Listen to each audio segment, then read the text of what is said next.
হঠাৎ করে ইমরান তাহির ভাই আমাকে হোয়াটসঅ্যাপে মেসেজ করে যে আমি Imran Tahir south African cricketer. মানুষ বলে যে আমাকে আল্লাহর জন্য ভালোবাসে এবং কেউ যদি বলে যে আমি আপনাকে আল্লাহর জন্য ভালোবাসি তখন আল্লাহও বলে যে আমিও তাকে ভালোবাসি। আগে থেকে আইপিএল আরসিবিকে ভালো লাগে আর কি। আর এখন ক্ষুধাটা হলো গিয়ে একটা ট্রফি জেতার। সেটা কি বিশ্বকাপ? অবশ্যই, ডেফিনেটলি। সাকিব, আজকে কোনো ইন্ট্রো না, সরাসরি প্রশ্ন যাই। আপাতত আপনার সবশেষ অবস্থাটা একটু জানতে চাই। প্র্যাকটিসের মধ্যে রয়েছেন, জিম করলেন লম্বা সময়। জি আলহামদুলিল্লাহ, এখন আলহামদুলিল্লাহ ফুলি রিকভার্ড আছি আলহামদুলিল্লাহ। এখন কোনো পেইন নেই আলহামদুলিল্লাহ। আমি বোলিং স্টার্ট করছি, বোলিংয়েও কোনো ডিসকমফোর্ট নাই। আর আগামীকালকে ইনশাল্লাহ ফিটনেস টেস্ট দিব, তারপরে ইনশাল্লাহ ফিটনেস টেস্ট ওকে থাকলে বিসিবি এনওসি দিয়ে দেবে। আচ্ছা, আপনি এনওসির কথা বলছিলেন, আমরা জানি যে আপনি গ্লোবাল সুপার লিগে আপনার যাওয়ার কথা। তো গায়ানার হয়ে খেলবেন, স্বাগতিক দল ওরা। তো আপনার এই দল পাওয়ার পেছনের গল্পটা আমি একটু শুনতে চাচ্ছিলাম। আমি হঠাৎ করে ইমরান তাহির ভাই আমাকে হোয়াটসঅ্যাপে মেসেজ করে যে আমি Imran Tahir south African cricketer.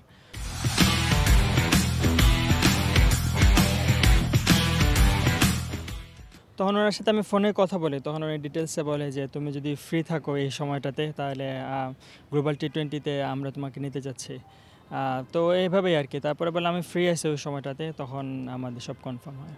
তো বিসিবি থেকে কি বলা হলো, বা আপনি বাকি টিমমেটদের সঙ্গে কথা হয়েছে কিনা গায়ানার বা বাংলাদেশ টিমের? জি, বিসিবির আমি ইমরান তাহিব আমাকে জানানোর পরেই আমি শাহরিয়ার হাফিজ ভাইকে কল দিই যে এরকম একটা অফার আসছে, কী করবো। তখন শাহরিয়ার হাফিজ ভাই বলে যে আমাদের দেশেরও কিছু প্লেয়ার যাবে, তুমি কথা চালাই যাও, সমস্যা নাই। তারপরে আমি কথা চালাই গেছি। আচ্ছা, সম্প্রতি আইপিএল নিলামে একাধিক বাংলাদেশি ক্রিকেটার নাম দিয়েছে, সেখানে আপনার নামও আমরা দেখেছি। তো আপনার কি ইন্ডিয়ান কারোর সঙ্গে কথা হয়েছে কিনা আইপিএল নিয়ে, বা আপনার কোনো ব্যক্তিগত ইচ্ছা আছে কিনা যে কোনো দল যদি আপনাকে পিক করে? সম্প্রতি আপনি ইন্ডিয়াতেও গিয়ে খেলেছেন। অবশ্যই আইপিএলে আসলে সবাই খেলতে চায়, কারণ এটা একটা ওয়ার্ল্ডের সব থেকে বেস্ট একটা টি20 লিগ বলা যায়।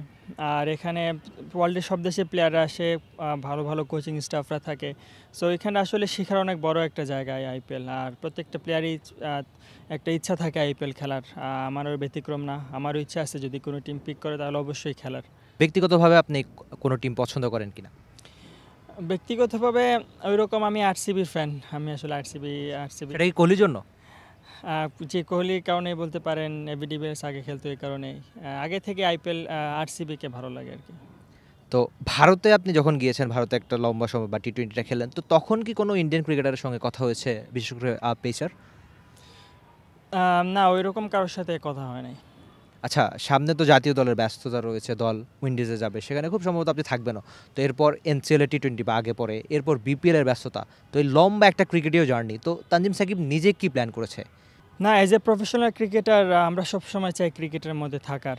আর এই যদি আমি ইনশাল্লাহ যদি ইনজুরি ফ্রি থাকি তাহলে আপকামিং আমাদের অনেকগুলো খেলা আছে। এটা আসলে অনেক ভালো লাগার একটা দিক। লম্বা সময় ক্রিকেটের মধ্যে থাকবো, ক্রিকেট এনজয় করবো। ক্রিকেট এনজয় করি দেখে কিন্তু ক্রিকেট খেলি। আমাদের প্রফেশনাল জায়গা থেকে এটা পেশনের একটা জায়গা। সো লম্বা সময় ক্রিকেট খেলা আমি এনজয়েবলই মনে করি। আর আমি ক্রিকেটকে অনেক বেশি এনজয় করি আসলে। আপনি ক্রিকেট এনজয়ের কথা বলছিলেন, তো আন্ডার-19 যে ছেলেটা জিতলো, ওই আগ্রাসী উদযাপন, এখনকার তানজিম সাকিব খানিক পরিণত জাতীয় দলের এখন নিয়মিত মুখ। তো ওই সাকিব আর এই সাকিবের মধ্যে পার্থক্য কি? পার্থক্য ওইরকম নাই। ওই সাকিবের একটা ক্ষুধা ছিল দেশের হয়ে খেলার, আর এখন ক্ষুধাটা হলো গিয়ে একটা ট্রফি জেতার। সেটা কি বিশ্বকাপ? অবশ্যই, ডেফিনেটলি। এনি আইসিসি ইভেন্ট একটা ট্রফি ইনশাল্লাহ জেতা, এটাই মূল লক্ষ্য। আচ্ছা সাকিব, আমার শেষ প্রশ্ন, অসংখ্য মানুষ আপনাকে ভালোবাসে, এটা তো জানেন? জি আলহামদুলিল্লাহ। তো তাদের জন্য নিশ্চয়ই আপনি সামনে বাইরে খেলতে যাবেন, তো যাওয়ার আগে যদি কিছু একটা বলে রাখতে চান, বা আপনার ফ্যামিলি মেম্বাররাও নিশ্চয়ই এই কন্টেন্টটা দেখবে। না, অবশ্যই। আমি আসলে শুরু থেকে মানুষের যেরকম ভালোবাসা এবং সাপোর্ট পেয়েছি এটা আসলে অভাবনীয়।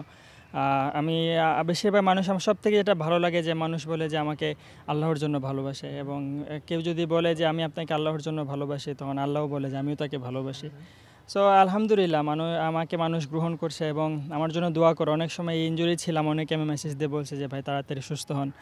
আর সামনে একটা লিগ খেলতে যাচ্ছি, সবার কাছে অনেক দোয়া প্রার্থী, এবং আমি আমার সেরাটা দিয়ে ইনশাল্লাহ চেষ্টা করবো যাতে মানুষের এক্সপেকটেশন ফিল আপ করতে পারি। Thank you so much Sakib, সামনের জন্য অনেক বেশি শুভকামনা আর অনেক দোয়া। Thank you. And click on the bell icon. Follow us on Facebook and Instagram. Download T-Sports app to enjoy exciting games and highlights. Visit tsports.com.